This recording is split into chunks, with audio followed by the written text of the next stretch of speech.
যেখানে ভাবে ছাপিতে দোষের দেশের রক্ত লাল দেশের নেই, সেখানে হচ্ছে ব্রিটিশ পতাকা। তখন মনে হয় তুরন্ত একটা ঝড় হয়, সমস্ত কিছু খোলার সঙ্গে মিশিয়ে দিই। বন্ধুগণ, এতদিন পর্যন্ত আমরা আমাদের নিজেদের হিম্মত, আমাদের ছাতিকে রক্ষা করে এসেছি। আমরা আমাদের শেষ রক্তবিন্দুতে আমাদের ছাতিকে রক্ষা করব। মারি ছাতি তুমি নেই, मेरी छाती तुमने नहीं।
এদের নাম তো নিশ্চয়ই শুনেছ। এরা ছাড়া আর কত কত নামরা যারা তরুণ তরুণীরা প্রত্যেকের মধ্যে দিয়ে না আমাদের এই স্বাধীনতা দেখছিস বলতো। ও ওই ডাক্তারটা আসলে না ইন্টারনেটটা খেতে দিতে মাথাটা গেছে, সারাক্ষণ ওই না ওটা বন্ধ করে না খেতে না আন বেশিক্ষণ দেখে না বাবা, বেশিক্ষণ দেখলে না চোখটা লেগে আসে। স্ক্রিনের দিকে অতক্ষণ তাকিয়েছিল, যা বন্ধ করে খেতে এসো।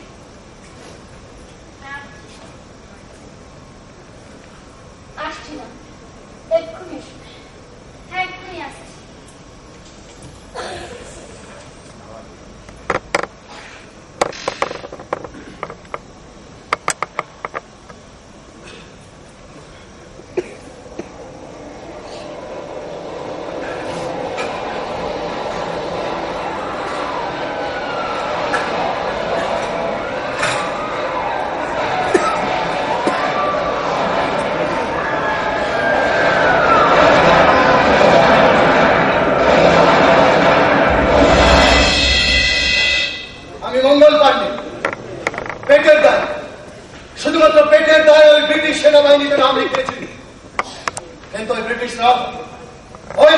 আমাদের চাকর বাকর মনে করে, বন্দুকের টোটায় গরু আর শুয়োরের চর্বি মিশিয়ে ওরা আমাদের হিন্দু মুসলিম ভাইদের চাট মারতে চায়।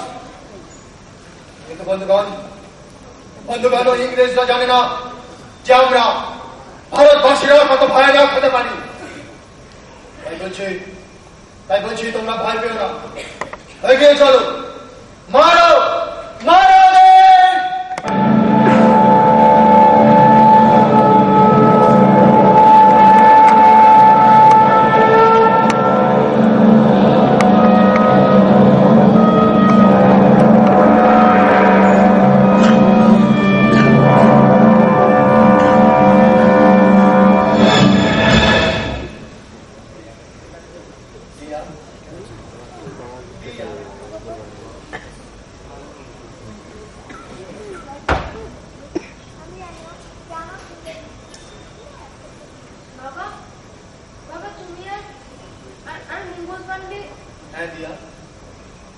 আমি তোমার বাবা মেজর রণবীর মুখার্জি, শহীদ মঙ্গল পাণ্ডের উত্তরাধিকারী।